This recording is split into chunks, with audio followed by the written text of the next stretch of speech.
Interestingly, we had a deal this summer where we went down to Indianapolis and scrimmaged some teams, and we always do our workouts in the morning. And we got home from the scrimmage, 10:30 at night or so, and they're all asking, "Do we still have our morning workout the next day?" And I said, "Heck yeah, we do."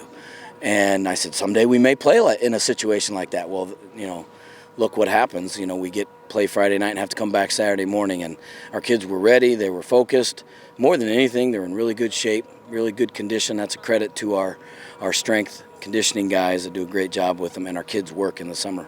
You look back on Friday, East Noble took that early lead, but it felt like the game changed once Brandon had that punt return for a touchdown. Just how big of a spark was that just to finally put some points on the board in that sort of fashion? Well, I'll tell you, the quarterback for East Noble is a really good player. I mean, he brought them right down the field, had some really precision throws, and the receivers did a great job. So, sometimes teams do good things, and so, but our kids didn't pout or anything like that. And special teams was a big emphasis for us this week. We didn't do what we needed to last week's game, and Brandon's a big spark with that.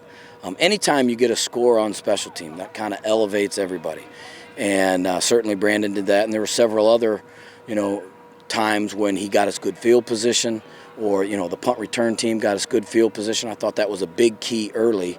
And then, offense gained a little confidence, a little fluke play where Aaron runs it in. And then it's almost like we settled down and got in a rhythm and started to play much more improved and more efficient. Well, speaking on Aaron, just how encouraged were you by his performance yesterday and today, just knowing what he was able to show off that skill both on the air and through the ground? Well, Aaron Vance is a good story. Been battling his learning throughout the 4 years, ready for this opportunity. He stayed patient, but also improved all the time to get ready for this opportunity. And so proud of him for taking advantage of it as the way he has. He's very prepared. He studies. He works his tail off. And it's always good to see that kind of effort pay off in a game like this where we need him to play well. We need him, and we'll need him down the road, and have the utmost confidence in him because of his preparation.